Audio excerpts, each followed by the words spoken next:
After winning the lottery, I decided to hide it from my entire family. I asked for help and only one person reached out to me. I'm Marissa Calloway, 31 years old, living in a small town in Missouri. Most of my days were spent working double shifts at a diner just off the highway. The job barely paid enough to cover rent and bills, and I was always behind. My shoes had holes in the soles, my hands were cracked from scrubbing dishes, and my body ached every night when I crawled into bed.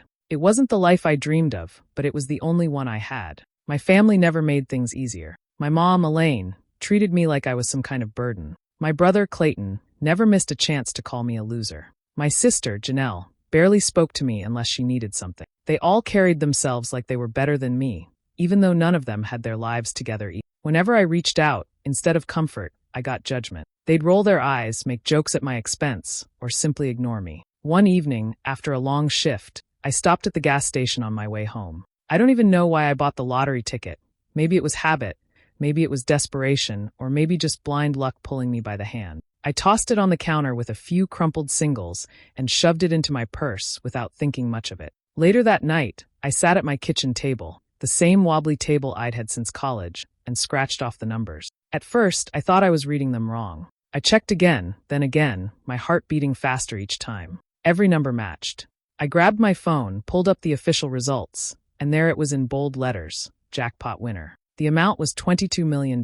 For a long moment, I just sat there in silence. My whole body went cold, like my brain couldn't process what was in front of me. I wanted to scream, to laugh, to cry, but the first emotion that hit me wasn't joy. It was fear.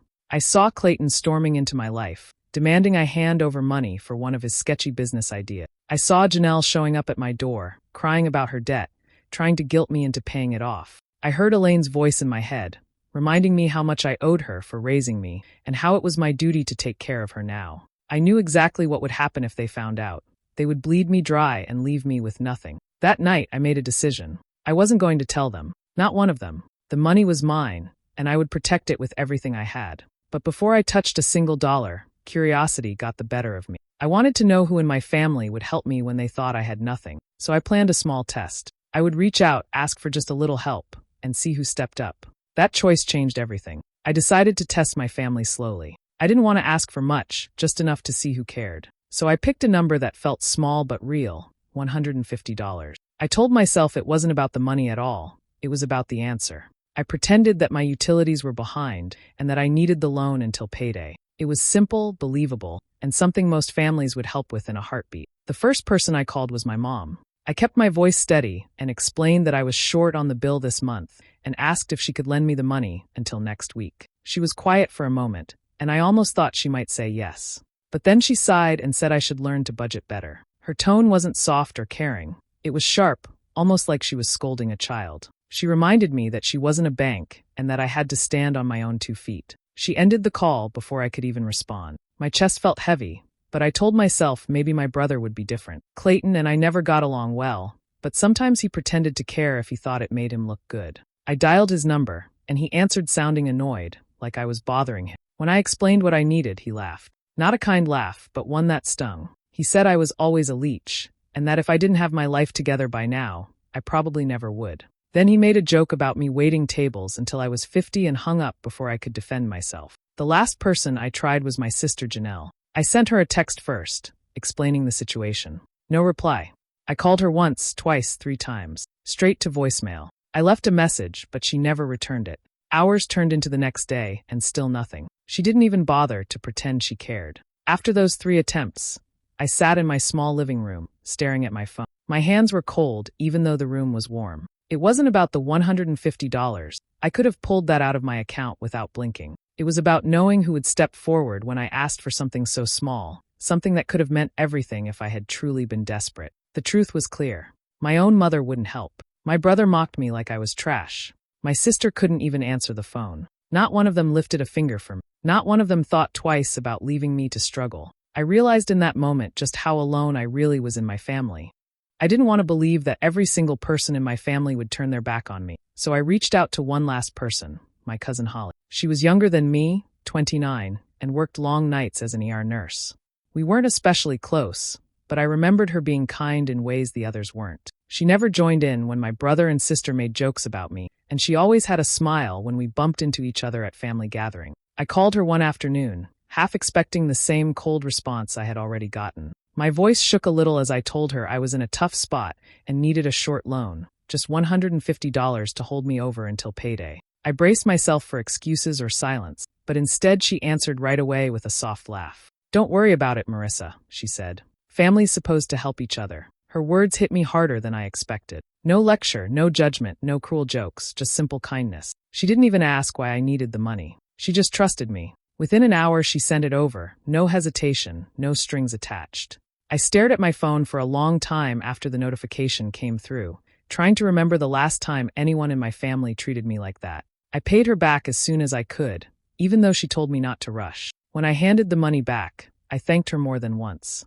She waved it off like it was nothing, but to me, it meant everything. That moment showed me the truth I had been searching for. She was the only one who cared enough to step up. It was then I made a choice I hadn't planned on. I decided to trust her with the secret that had been burning inside me since the night I checked the numbers on that ticket. I asked her to sit down with me, and I told her everything. My hands trembled as the words spilled out, about the gas station ticket, about how every number matched, about how much money it was. $22 million.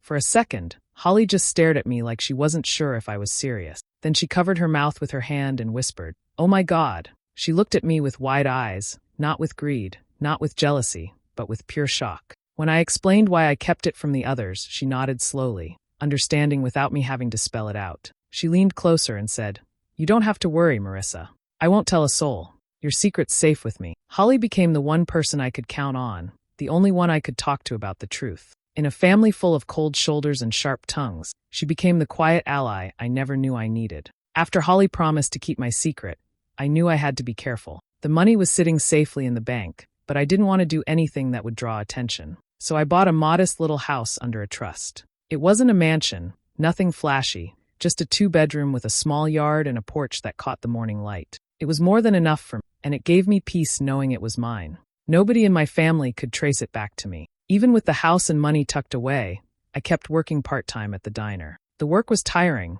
but I wanted my routine to stay the same. If I suddenly quit, people would start asking questions. My family would sniff around, and the last thing I needed was them wondering where my new fortune came from. So I tied my apron on, refilled coffee cups, and carried plates just like I always had. To anyone watching, I was still broke Marissa, the one barely scraping by. Family dinners were the hardest part. Sitting around that table, listening to the same voices that once ignored me, made my stomach twist. My mother would glance at me with that same look of disappointment, as if she were embarrassed that I hadn't done better with my life. My brother Clayton would crack jokes about me being stuck at the diner forever. Janelle would toss in little digs, pretending to be sweet while reminding everyone how much more she claimed to have accomplished. They laughed at me for wasting my life, for not being ambitious, for being the one who never quite measured up. They didn't know I was wealthier than all of them put together. They didn't know that while they mocked me for the job I kept, I had a key in my pocket to a house that was mine free and clear, and a bank account so full it still didn't feel real. The words stung, but I didn't let it show. I kept my head down and played my part. I let them believe I was the struggling waitress, because that was easier than letting them see the truth. Their laughter, their gossip, their smugness. It was almost funny once I thought about it. They had no idea the person they looked down on was sitting quietly on a secret that would change everything. Each time I left those dinners, I felt a strange mix of anger and satisfaction. Anger because of the way they treated me, satisfaction because I knew something they didn't. I wasn't powerless anymore. I wasn't broke anymore. And while they sat there mocking me, I was already planning what to do with the life they thought I'd never have. I started to wonder what would happen if I gave my family the smallest hint that my life might be changing. I didn't tell them anything solid, just a few vague words here and there. At one dinner, I mentioned I was looking into a new opportunity. Another time I said I might have something in the works. I never gave details, but it was enough to catch their attention. It didn't take long for the shift to happen. My phone, which they usually ignored, suddenly wouldn't stop buzzing. Clayton was the first to jump in. He called 3 times in one day, and when I finally picked up, he sounded friendlier than I'd heard him in years. He talked about some trucking business he wanted to start, painting it like a golden chance for both of us.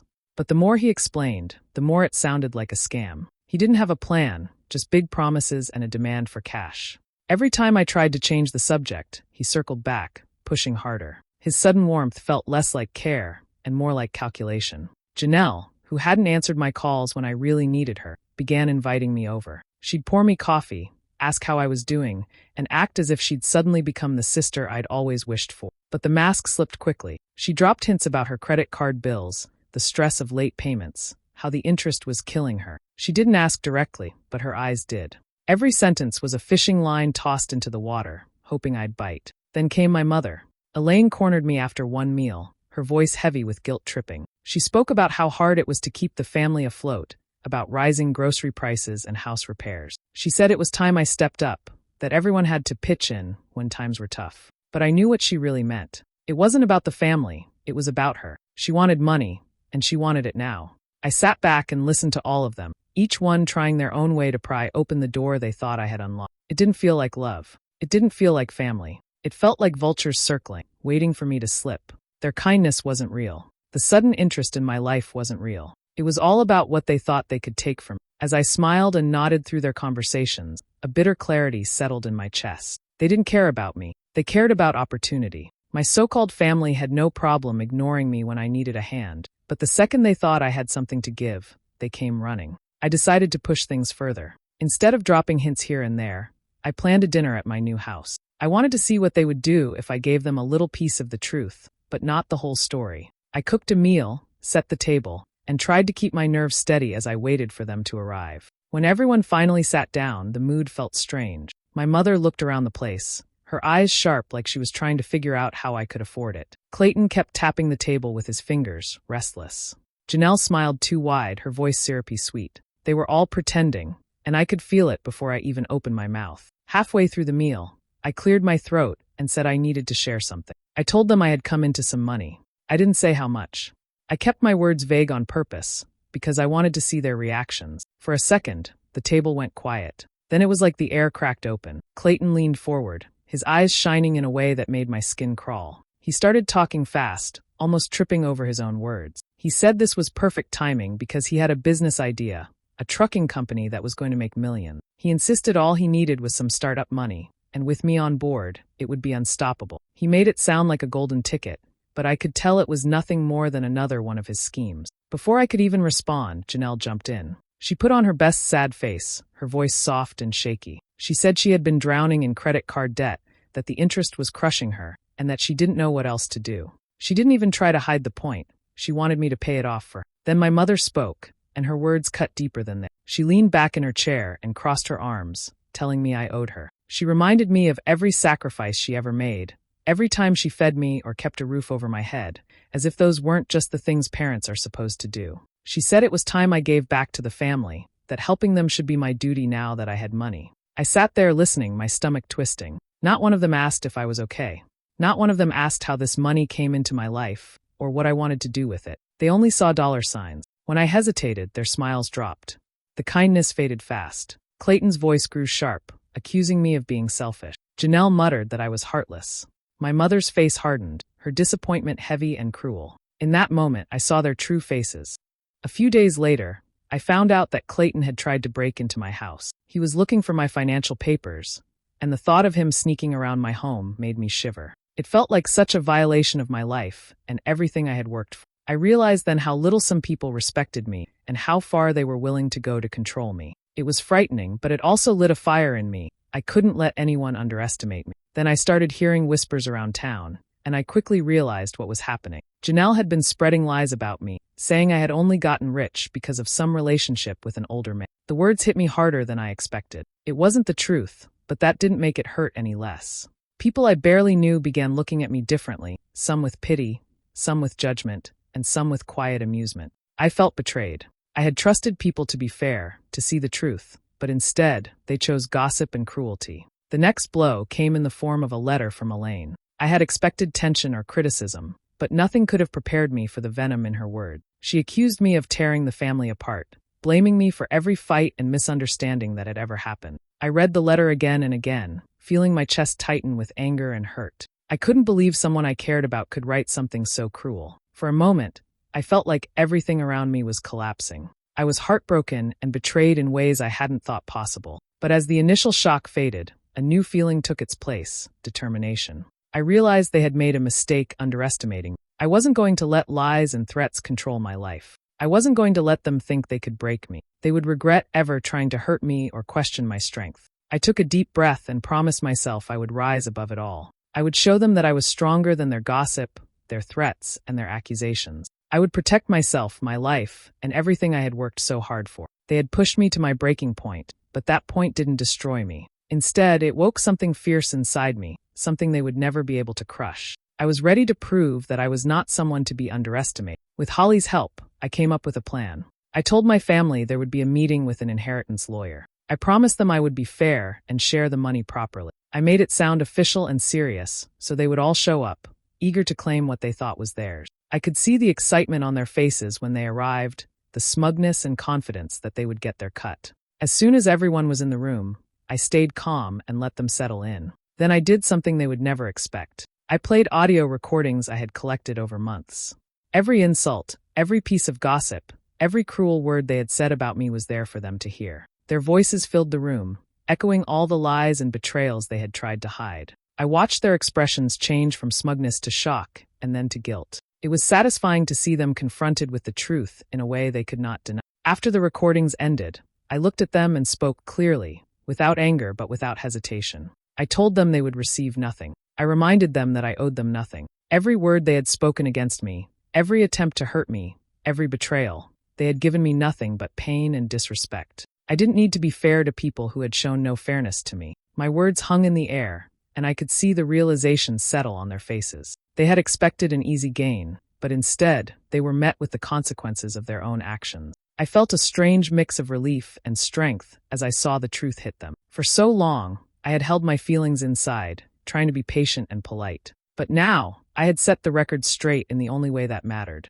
I didn't need their approval, and I didn't need to share anything with people who had only tried to hurt me. I had turned the tables, and it felt like a heavy weight lifting off my shoulders. Holly smiled at me quietly, proud but knowing this was my moment. I didn't need anyone else's support right now. I had created the trap, and it had worked perfectly. My family had walked right into it, thinking they were clever, and I had shown them exactly what they had done to me. I wasn't just standing up for myself. I was claiming the power that had been denied to me for too long. By the end of the meeting, I felt unstoppable. I had taken control, and nothing anyone said could change that.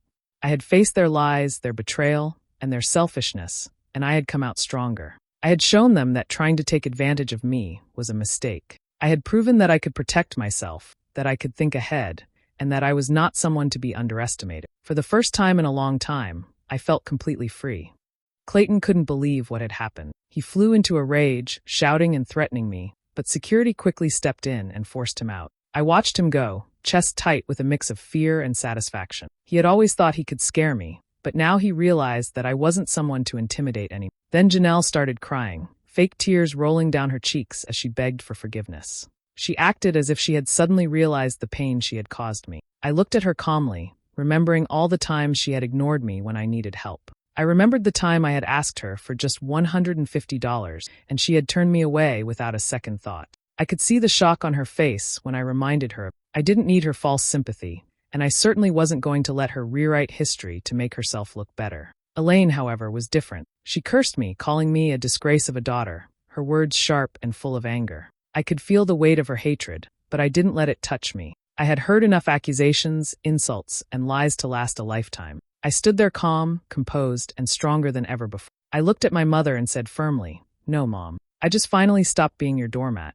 The words felt like a release, like a long-held breath finally leaving my lungs. I didn't need to explain further. My actions had already shown them I was no longer the person they could manipulate or dismiss. I had taken control of my life, my choices, and my dignity, and nothing they said could take that away. For the first time, I felt completely in control. The fear, the betrayal, the lies, they were all behind me now. I had faced each of them and emerged stronger, unshaken by their threats or anger. I realized that revenge wasn't about hurting them physically or speaking cruelly. It was about showing them that their power over me was gone. I had set boundaries, defended myself, and reclaimed my strength. As they left, I didn't feel triumph in a bitter way. Instead, I felt calm, like someone who had finally found peace after a storm. Clayton, Janelle, and Elaine had all tried to push me down, but now I stood tall. I didn't need their approval, their forgiveness, or their love. I had proven to myself that I could face anything, that I could stand up for myself, and that I was finally free from the people who had tried to control me. I walked away from that room with my head held high.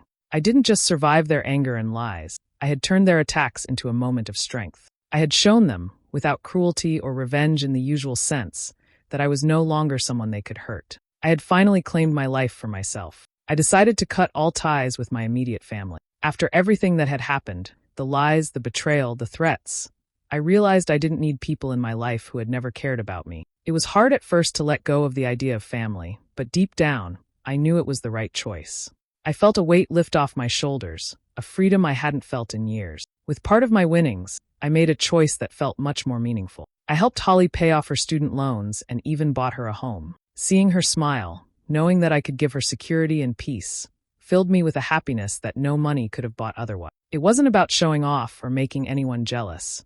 It was about supporting someone who had always been there for me, someone who had never judged or betrayed me. As we spent more time together, Holly and I built something I had never experienced with my blood family. We created a bond based on trust, loyalty, and love. We became a chosen family, stronger than anything tied by birth. We shared our dreams, our fears, and our laughter. Every moment with her reminded me that family doesn't have to be defined by blood. It's about the people who stand by you, the ones who make life better simply by being there. I felt my life shift in ways I hadn't expected. I no longer worried about betrayal or gossip. I didn't have to pretend to be someone I wasn't to gain approval. Instead, I focused on building a life filled with honesty, kindness, and real connection. Helping Holly gave me a purpose beyond myself, and her presence reminded me that love can be found in the most unexpected places. In quiet moments, I reflected on everything I had lost and everything I had gained. I had lost a family that had never truly cared about me, that had tried to use me or hurt me when I was vulnerable. But in losing them,